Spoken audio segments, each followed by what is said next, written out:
ஓம் சரணாகத தீனார்த்த பரித்ராண பராயணே சர்வஸ்யார்த்திகரே தேவி நாராயணி நமஸ்துதே. வணக்கம் நேர்களே, இது மகாலட்சுமி ஜோதிடம் வழங்கும் காலச்சக்கரம். உங்கள் அன்பு ஜோதிடர் ஸ்ரீராம்ஜி பேசுகிறேன். அனைவரும் நலமுடன் இருக்கிறீர்களா?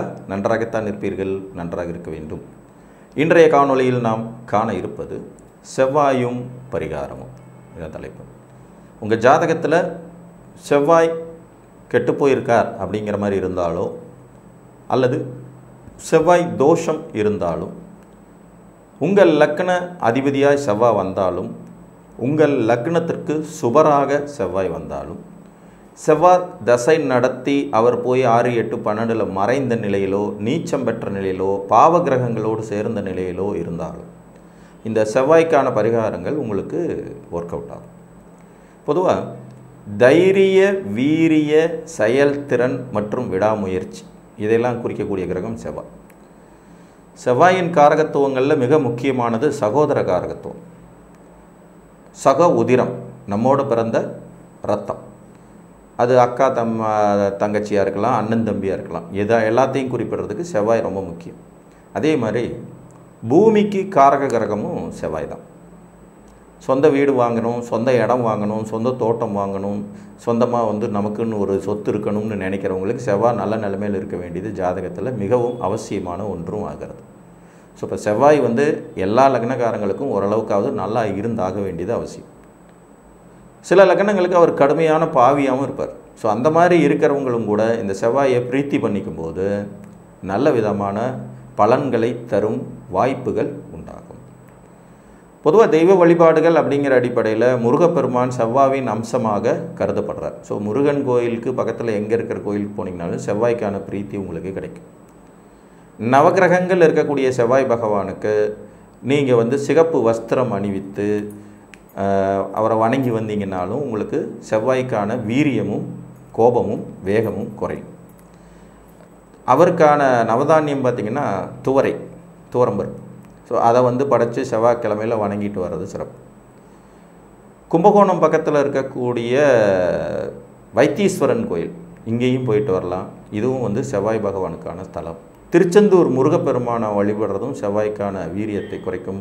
பழனி முருகனை வழிபடுறதும் செவ்வாய்க்கான வீரியத்தை குறைக்கும். துர்க்கையை வழிபட்டு வருவதும் செவ்வாய்க்கான வீரியத்தை குறைக்கக்கூடியது. இதில் செவ்வாய்க்கான பரிகாரங்கள் லிஸ்ட்டில் வரும். இதெல்லாத்தையும் தூக்கி சாப்பிட்ற மாதிரி ஒரு பரிகாரம் உண்டுங்க, அதுதான் இரத்த தானம். உங்களுக்கு உடல் வலுவும் இரத்த தானம் செய்யும் தகுதியும் இருந்துச்சுன்னா செவ்வாய்க்கான பிரீத்தியில் மிகப்பெரிய பிரீத்தி இரத்த தானம் பண்ணுறது தான். ஸோ 2 வருஷத்துக்கு ஒரு தடையாவது இரத்த தானம் பண்ணிகிட்டே இருந்தீங்கனாலே உங்கள் ஜாதகத்தில் இருக்கக்கூடிய செவ்வாயின் கடுமை என்பது முற்றிலும் நீங்கும். இதனால் உங்களுக்கு செவ்வாயினால் ஏற்படக்கூடிய இழப்புகள், விபத்துகள், கண்டங்கள், பாதிப்புகள் ஏற்படாமல் தடுக்கப்படும். புரிஞ்சுங்களா? இரத்த தானத்திற்கு அடுத்தபடியாக செவ்வாய்க்கு பண்ணக்கூடியது பார்த்திங்கன்னா பூமி தானம். நம்மளால் முடியும் அப்படின்னா சிலர் அதை செய்வாங்க. பூமியை தானமாக கொடுக்கறது, கோயிலுக்கு பூமியை தானமாக கொடுக்கறது, கல்வி நிறுவனங்களுக்கு பூமியை தானமாக கொடுக்கறது, அரசாங்கத்துக்கு பூமி தானமாக கொடுக்கறது, ரோடு விரிவாக்கத்துக்கு பூமி தானமாக கொடுக்கறது, கட்டடம் கட்டுறதுக்கு பூமி தானமாக கொடுக்கறதுனால செய்வாங்க. அந்த காலத்தில் எல்லாமே செஞ்சுட்டு இருந்தாங்க. இன்றைக்கி விலைவாசியெல்லாம் ஏறி போய் ரொம்ப உச்சத்தில் இருக்கும்போது 1 சென்ட் இடங்கிறதே உலகமாக அதிசயங்கிற மாதிரி போயிட்ட போது எங்கே தான் பூமியெல்லாம் தானமாக கொடுக்கறது அப்படிமா. பூமிக்கு அடுத்தபடியாக பார்த்திங்கன்னா மண் தானமாக கொடுக்கறது, செம்மண் தானம் கொடுப்பதும் கூட சிறப்பு. இப்போ உங்கள் ஊருக்கு பக்கத்தில் கோயில் கட்டிகிட்டு இருக்காங்க. அதுக்கு ஏதாவது கலவைக்காக மண்ணுக்காக தேவைப்படுது. இந்த கட்டுமான பொருட்களில் தானமாக கொடுக்குறது. கட்டுமான பொருட்களை குறிக்கிற கிரகம் செவ்வாய். ஸோ செங்கல் வாங்கி தானமாக கொடுக்கறது, சிமெண்ட் தானமாக கொடுக்கறது, செம்மண் தானமாக கொடுக்கறது, இதெல்லாமும் கூட செவ்வாய்க்கான பரிகாரங்களில் ஒன்று. இரத்த தானம் ஸ்பெஷல் முதல்ல இருக்கும். அடுத்தது பூமி தானம் 2வது நிலையில் இருக்கும். அதுக்கு அடுத்தது மண் தானம், செங்கல் தானம், இது 3வது நிலையில் இருக்கும். கட்டுமான பொருட்கள் தானமாக கொடுக்கறதும் சிறப்பு. துணிகர செயல்களுக்கு காரக கிரகமும் விடாமுயற்சிக்கு காரக கிரகமாக செவ்வாய் இருக்கிறதுனால சகோதரர்களுக்கு ஒரு சில விஷயத்தை விட்டு கொடுக்கறதன் மூலமாக, இது சொத்து சம்மந்தமாகவோ படிப்பு சம்மந்தமாகவோ அல்லது வீடு சம்மந்தமாகவோ ஏதாவது ஒன்று அவங்களுக்கு விட்டு கொடுக்கறதன் மூலமாகவும் நீங்கள் செவ்வாயை பிரீத்தி பண்ணிக்க முடியும். புரிஞ்சுங்களா? சகோதரர் உங்கள் கூட பிறந்தவங்களுக்கு அக்கா ஒரு விஷயத்துக்கு ஆசைப்படுறாங்க, இந்த போர்ஷனில் அந்த வீடு எனக்கு இருந்தால் நல்லாயிருக்கும் தம்பின்னு விருப்பப்படுறாங்க, கொடுக்கலாம். இதனால் செவ்வாய் பிரீத்தி அடைவார். தம்பி ஒரு விஷயத்துக்கு ஆசைப்படுறான், எனக்கு வந்து அந்த பக்கம் இடம் கொடுத்தீங்கன்னா நல்லாயிருக்கும், ஒரு சொத்தை பிரிக்கும் போது ஏற்படுறதுல இந்த மாதிரியான விஷயங்கள் செவ்வாய் பிரீத்தி செஞ்சுக்கணுங்கிற அவசியத்தில் இருக்கிறவங்க இதெல்லாம் செஞ்சோம்னா சிறப்பு. ஸோ சக உதிரத்தை மகிழ்விப்பதன் மூலமாகவும், உங்கள் இரத்தத்தை தானம் செய்வதன் மூலமாகவும், கட்டுமான பொருட்களை தானம் தருவதன் மூலமாகவும், இப்போ ஸ்கூல் காலேஜு கோயில் திருப்பணிகள் இதுக்கெல்லாம் வந்து உதவி பண்ணுறதன் மூலமாக, வர்ணம் பூசி தருவதை செய்வதன் மூலமாகவும் செவ்வாயை பிரீத்தி பண்ணணும். இப்போ ஒரு இடத்துக்கு வந்து பெயிண்ட் அடித்து கொடுக்கறது செவ்வாயினுடைய இதில் வந்து பிரீத்தியாக வரும்.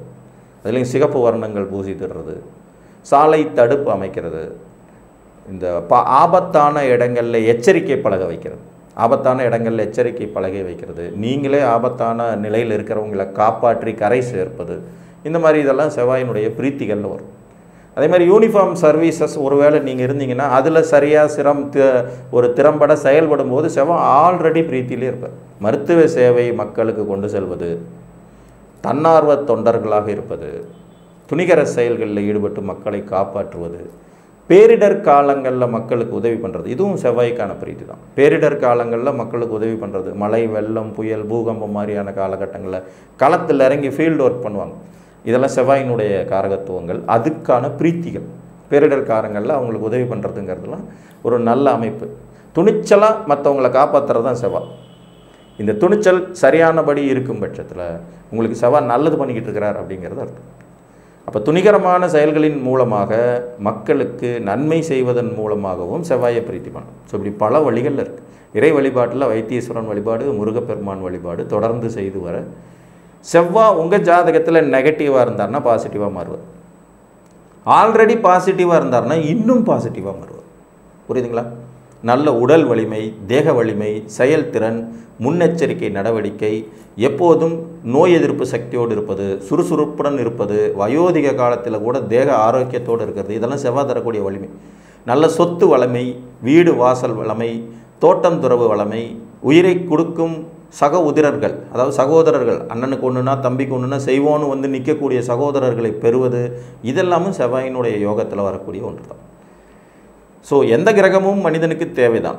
எந்த கிரகத்தையும் ஒதுக்கி வச்சுட்டு நம்ம வாழ முடியாது. நம்ம ரத்தத்தில் இருக்கக்கூடிய சிகப்பணுக்களையும் எலும்புக்கு நடுவில் இருக்கக்கூடிய மஜ்ஜையும் செவ்வாயோடது. இதை வேண்டான்னு சொல்லிட்டு ஒரு மனுஷன் உயிரோடு இருக்க முடியுமா? முடியாது. அதனால தான் ரத்த தானம் செவ்வாய்க்கு மிகச்சிறந்த பரிகாரங்களில் ஒன்று. மேற்கூறிய பரிகாரங்களில் உங்கள் சக்திக்கு எது முடியுமோ அதை செய்து செவ்வாயை பிரீத்தி பெறுவதன் மூலமாக, செவ்வாயை சாந்தப்படுத்துவதன் மூலமாக உங்கள் ஜாதகத்தில் அவர் தர வேண்டிய தீய பலன்கள் வெகுவாக குறைந்து நற்பலன்கள் அதிகரிக்கும் என்று கூறி, மீண்டும் ஒரு காணொலியில் உங்களை வந்து சந்திக்கும் வரை உங்களிடமிருந்து அன்புடன் விடைபெற்றுக் கொள்வது உங்கள் அன்பு ஜோதிடர் ஸ்ரீராம்ஜி. நன்றி, வணக்கம்.